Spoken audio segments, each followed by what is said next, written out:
Entretien avec le ministre général de l'Ordre des Frères mineurs, le père Michael Perry, arrivé en Terre Sainte pour le 5e jour du chapitre de la custodie. Pour la première fois dans l'histoire, les mosaïques de la basilique de la Nativité à Bethléem ont été restaurées. Retour sur les travaux en cours sur les colonnes et sur d'incroyables découvertes.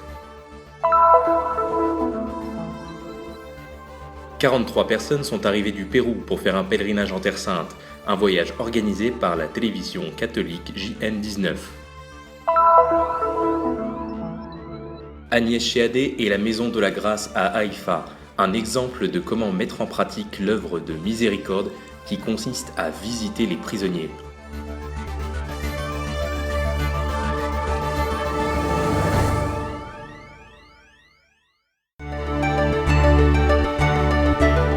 Les frères de la custodie de Terre Sainte se sont réunis en chapitre et le 5e jour de rencontre a vu la participation du ministre général de l'Ordre des Frères mineurs, le père Michael Perry. Le moment est venu de la photo de groupe.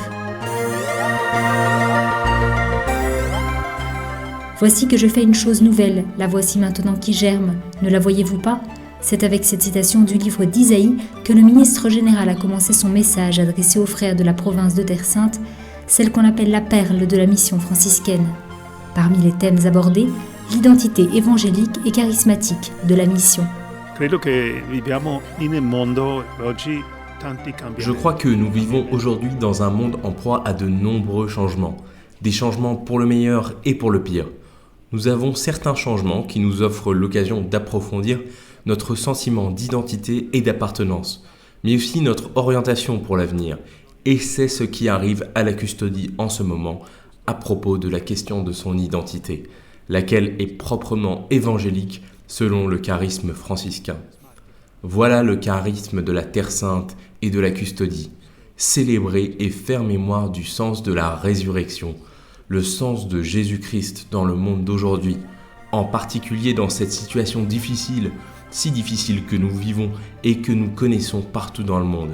Je pense donc que ces moments en Terre Sainte représentent un temps de rencontre pour la custodie et l'occasion pour l'ensemble de l'ordre et pour toute l'Église de réfléchir à nos valeurs.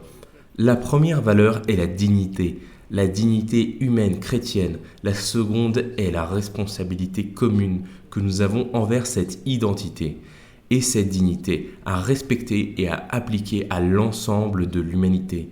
La troisième est la coopération. Travailler ensemble avec toute l'humanité, avec les autres chrétiens, les musulmans, à créer les conditions d'une vie selon la volonté de Dieu et non la nôtre, pour créer les conditions d'un avenir de paix, un avenir de réconciliation, un avenir de progrès et créer ainsi les conditions dans lesquelles l'humanité peut trouver son espace. Svolgimento delle condizioni in cui tutta l'umanità può trovare il suo spazio. Le père Michael Perry a ensuite parlé des défis rencontrés par les franciscains au Moyen-Orient, principalement en Syrie. Io credo che questa la permanenza dei frati minori è una sfida per tutti. Je crois que la permanence des frères mineurs est un défi pour tout le monde et que telle est, en dépit de tout, notre vocation en Syrie aujourd'hui. Montrer que Dieu n'a pas abandonné son peuple. Les frères mineurs sont les représentants du Christ et des représentants et des ambassadeurs de réconciliation. La dimension est double. Nous sommes là, sans nul doute, pour consoler la population, avec l'aide de tous et de tout ce que nous recevons à l'extérieur, pour aider aussi matériellement la population, chrétiens et musulmans, quels qu'ils soient. Materialmente questa popolazione sia cristiana che musulmane o qualsiasi. N'ayez pas peur, mais soyez des hommes de béatitude, a souligné le ministre général dans son discours d'introduction. Le messaggio è quello che Cristo ci ha detto. Le message est celui que le Christ a laissé à ses apôtres. N'ayez pas peur. Il ne s'agit pas simplement d'être là. Ce n'est pas qu'une question d'être. Dieu nous invite à devenir, à créer, à voir et à imaginer déjà les conditions du royaume de Dieu, ici en Terre Sainte et dans toutes les parties de la custodie. Notre mission est de nous comporter déjà et de vivre comme des hommes de béatitude et d'apporter l'espérance d'un avenir différent pour tous. Dando un futuro diverso per tutti.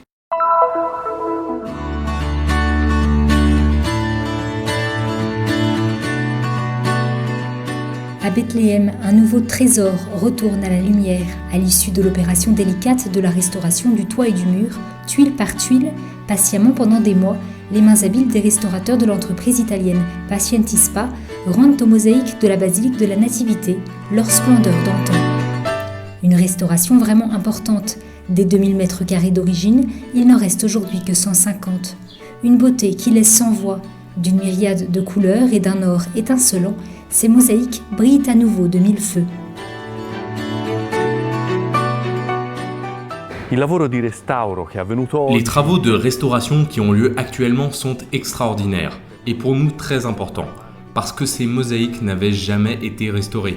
Aucun restaurateur ne les avait jamais touchées. Les scènes qui restaient encore à restaurer étaient celles de l'incrédulité de saint Thomas, l'ascension, la transfiguration sur le côté et l'entrée du Christ à Jérusalem. Dans la nef, d'autre part, nous avons les restes d'un très grand cycle représentant les 24 anges qui étaient probablement au niveau des ouvertures. Puis, en dessous, les conseils écuméniques et les conseils provinciaux.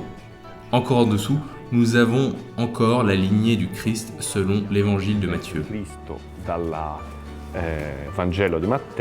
Je fais référence au fait que pendant les travaux de restauration à Bethléem, sur un mur de la nef, est venu à la lumière un 7e ange en mosaïque qui, avec les 6 autres, forme une sorte de procession vers le lieu qui commémore le mystère de la naissance. C'est avec ces mots que le pape François s'est adressé aux participants de l'Assemblée de la rencontre des œuvres d'aide aux églises orientales qui se sont penchés sur cette découverte merveilleuse. Nous avons mené une recherche sur 2000 mètres carrés de plâtre à l'aide d'une caméra thermographique et d'autres moyens pour arriver à retrouver ces mosaïques qui avaient été plâtrées. Nous avons trouvé le 7e ange qui faisait partie des 6 autres, mais qui avait été dissimulé sous des couches de plâtre car il lui manquait la moitié de la tête. On l'avait donc recouvert parce qu'il n'était pas présentable. Ceci est une technique byzantine pour les mosaïques murales, faite pour être observée depuis en bas. Le fond d'or des différents personnages, où les diverses scènes représentées, ont été faites avec des feuilles d'or inclinées qui, avec la lumière incidente du soleil, avec le réfléchissement de la lumière, permettaient de créer une lumière éthérée autour des personnages. L'art devient ainsi réalisation concrète, fruit d'un grand geste œcuménique dont bénéficie aujourd'hui la basilique de la Nativité et celle du Saint-Sépulcre. De la même manière que Sainte Hélène les a faites construire ensemble, elles évoluent ensemble et sont restaurées en même temps. En plus de cela, nous découvrons des choses merveilleuses et la splendeur de ces mosaïques est vraiment unique. Nous avons trouvé sur les murs autour de la crèche de Jésus la représentation des 6 premiers conciles écuméniques d'une part et de l'autre côté, celle des conseils locaux. C'est vraiment la communion qui est représentée, une communion guidée par les anges, lesquels nous conduisent à la ville natale de Jésus. Si nous regardons Jésus, si nous regardons cette lumière qui irradie autour de lui, nous voyons s'illuminer toute l'histoire de l'Église. Saint Jean l'Évangéliste, Saint Jean-Baptiste ou Saint Damien sont quelques-uns des saints représentés sur les 50 colonnes de la Nativité.